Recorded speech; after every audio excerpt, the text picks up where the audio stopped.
Hello, dear fans, friends, and subscribers. Welcome to the Friday edition of the Cricket Happenings with your host Ram.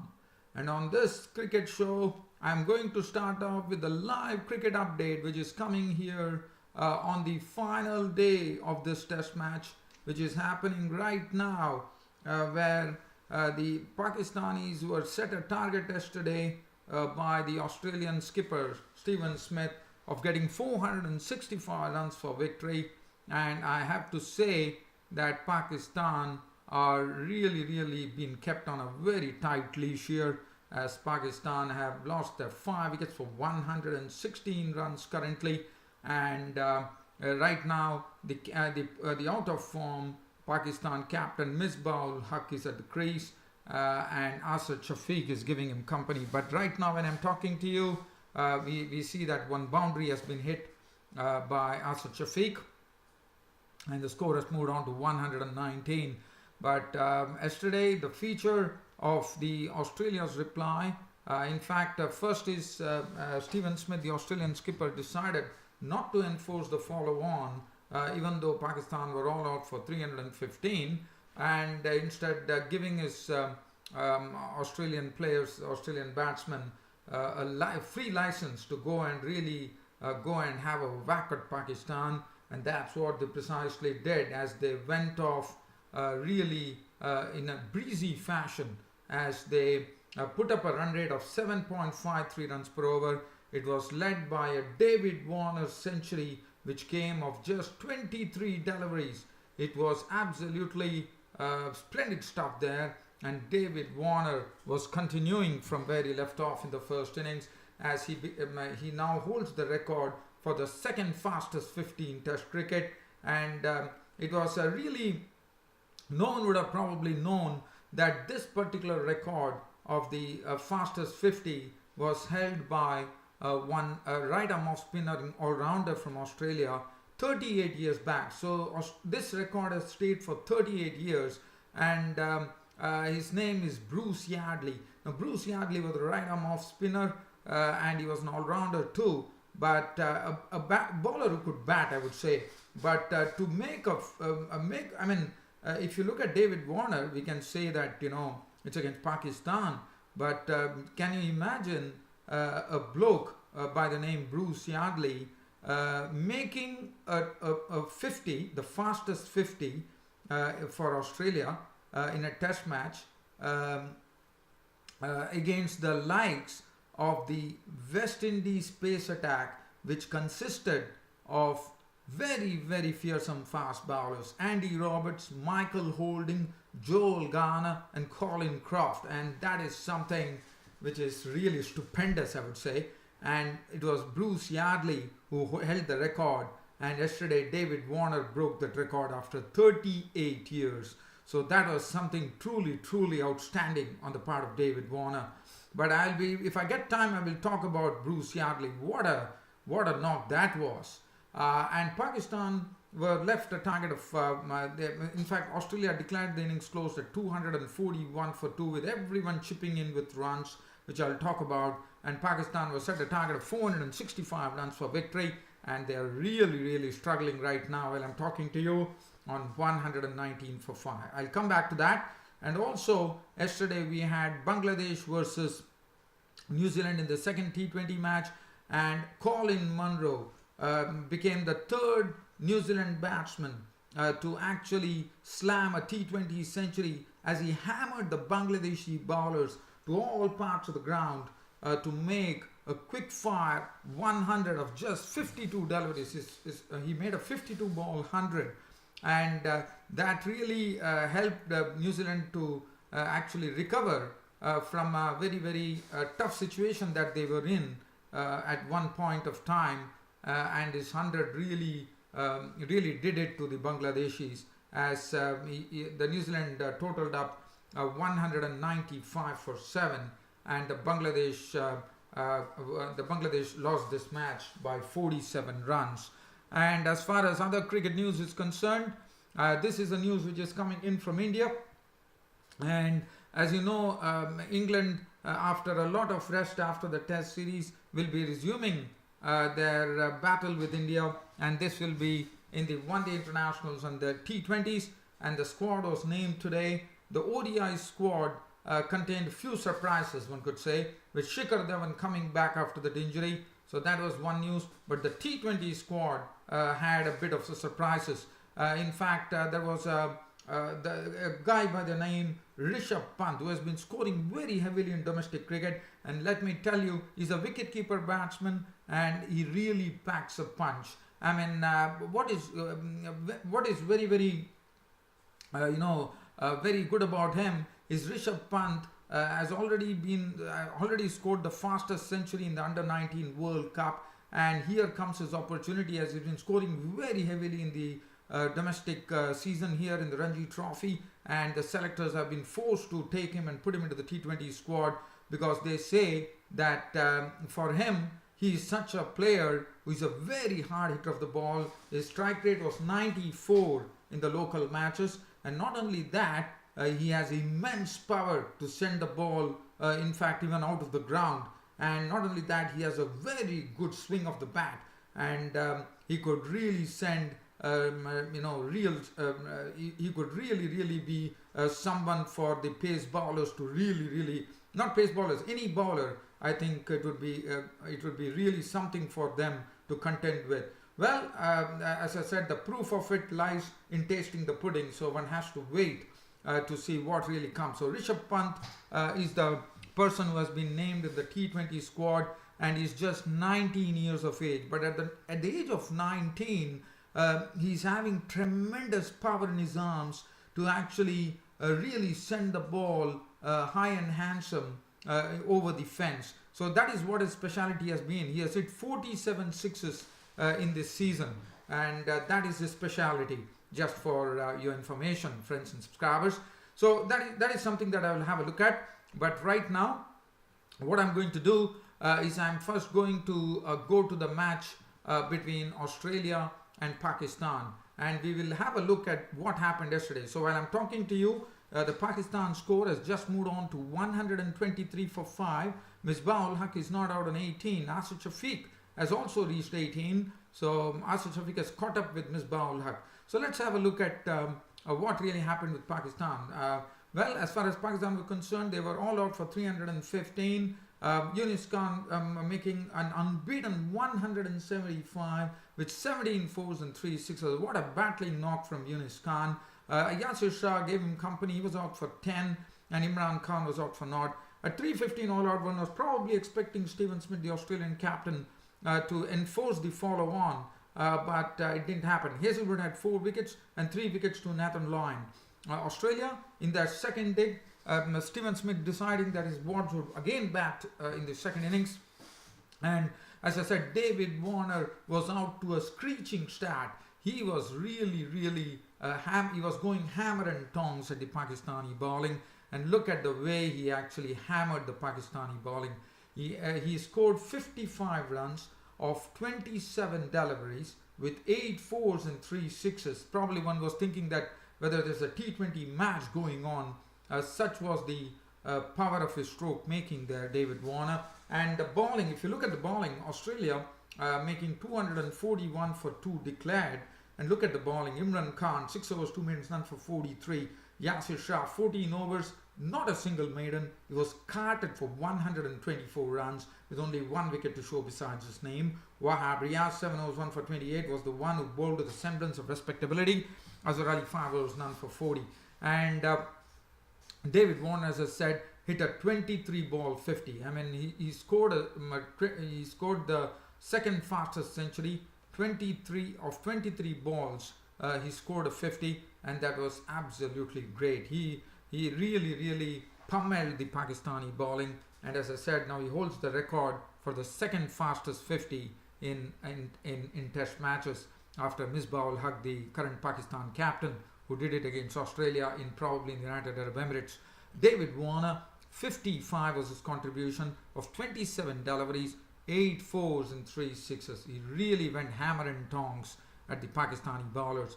Usman Khwaja was the one who opened in the absence of an injured Renshaw, and Usman Khwaja contributed very meaningfully with an unbeaten 79, 5 fours and 1 6. Stephen Smith clattered 59 of 43 deliveries, 8 fours and 1 6, and it was absolute mayhem there as Australia got 241. Hanscom also played his part by contributing an unbeaten 40 of just 25 deliveries with 5 fours as Australia, the Australian captain declared the innings closed at 241 for 2, thus giving Pakistan an opportunity to go there and have a go at a target of 465 runs that was set for victory.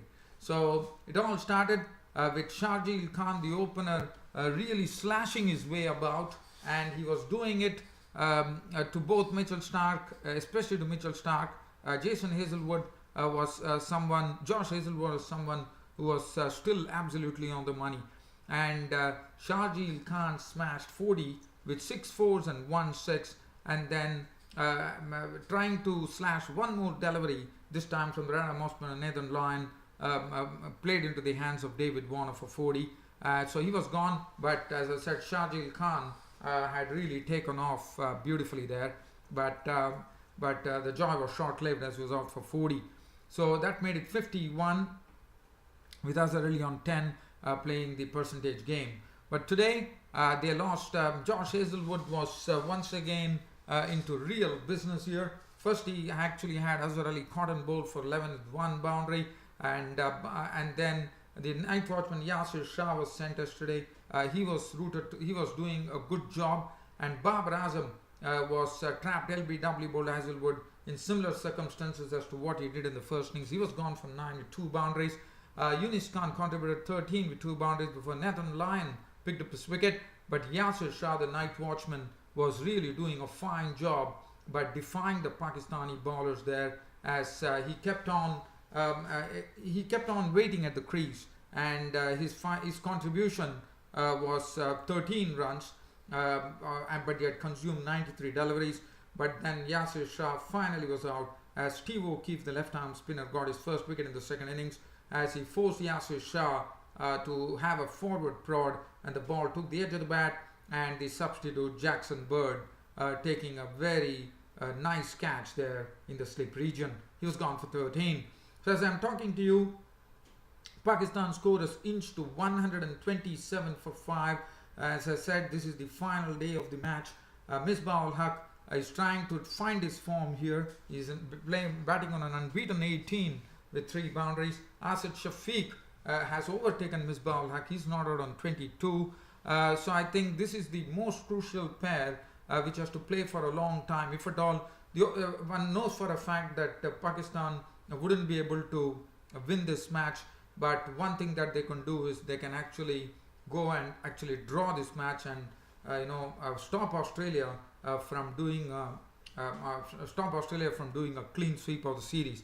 Now Misbah-ul-Haq, if he gets his form, but definitely I'm sure at the most what Pakistan can do is try to save the match. Whether they can do it, that is what is going to be the interesting thing. Whether they are going to be in a position today to stop the Aussies from making a clean sweep of the series.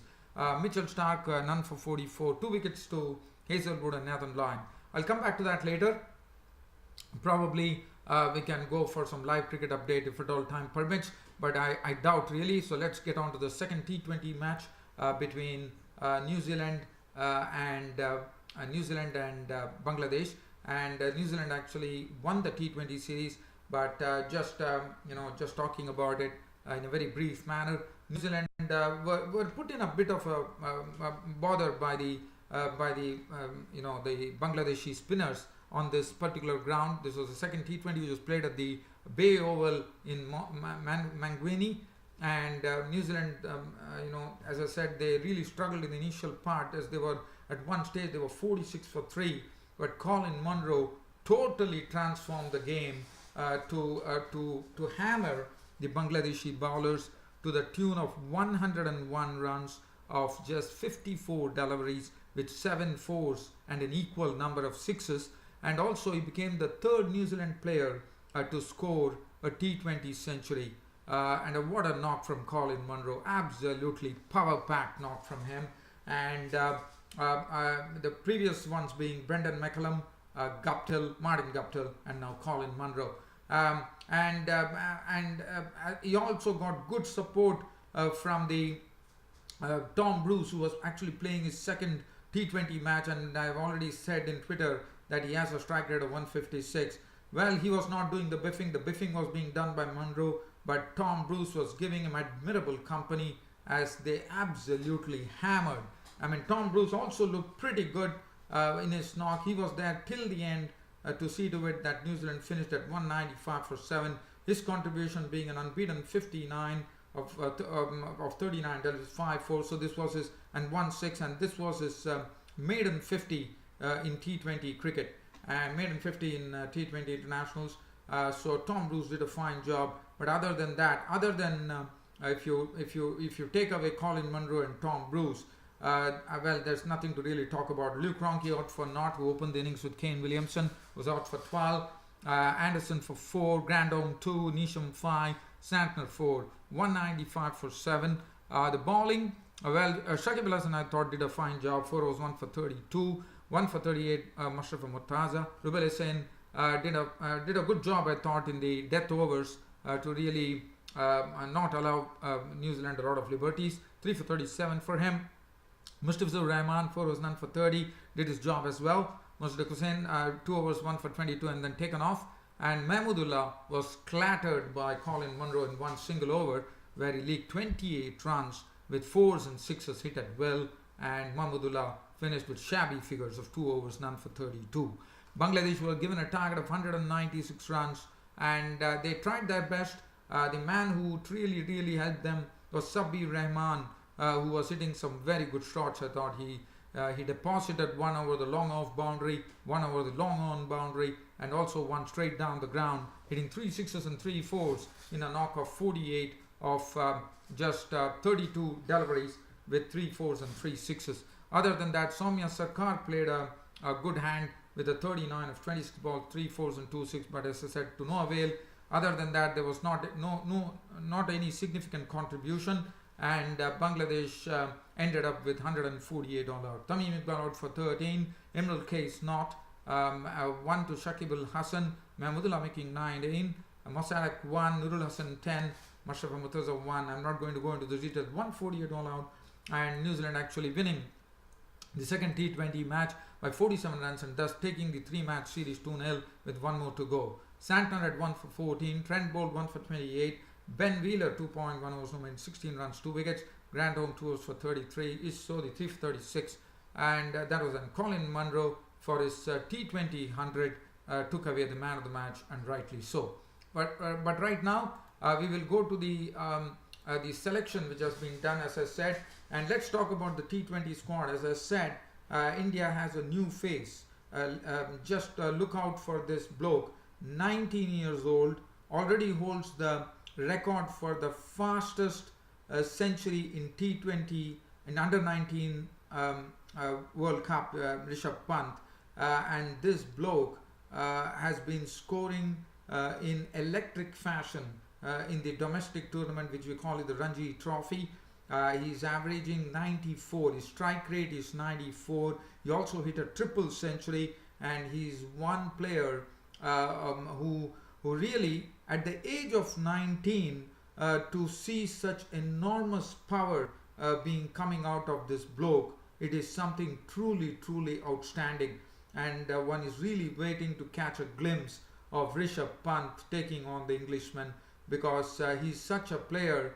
He believes, he relies on instinct. If the ball is there to be hit, it will go, and I'm told that he has hit the maximum number of sixes in the Ranji Trophy. To date, he has already got 47 sixes, and he's just 19 years of age, and that's what the baffling part is. At the age of 19, one does not know the amount of swing that he generates, in the sense when he actually flays the ball and when he actually hits the ball with the swing of his bat. It is really a powerful swing of the bat, which even one says that he can send the ball out of the ground. He's a very huge hitter of a ball. And other than that, when Mandeep Singh has got an opportunity, let me talk about the most important thing. Yuvraj Singh who has been scoring very well in the domestic tournament here in the Ranji Trophy, has caught the eye of the selectors, and he has made a comeback to the Indian team in both the ODI squad and the T20 squad.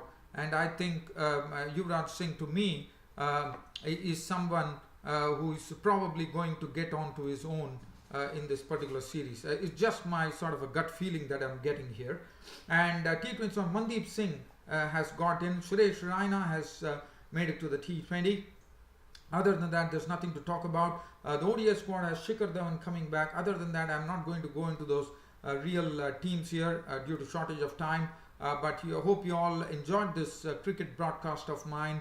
Hope I gave you thorough entertainment on this cricket broadcast.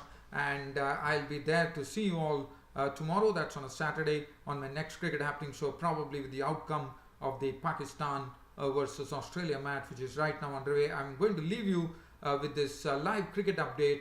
As I'm talking to you, the score has just moved up by 5 runs, 128 for 5. Misbah-ul Haq and Asad Shafiq fighting it out for Pakistan. Thanks for your company and thanks for watching Cricket Happenings. It's good night.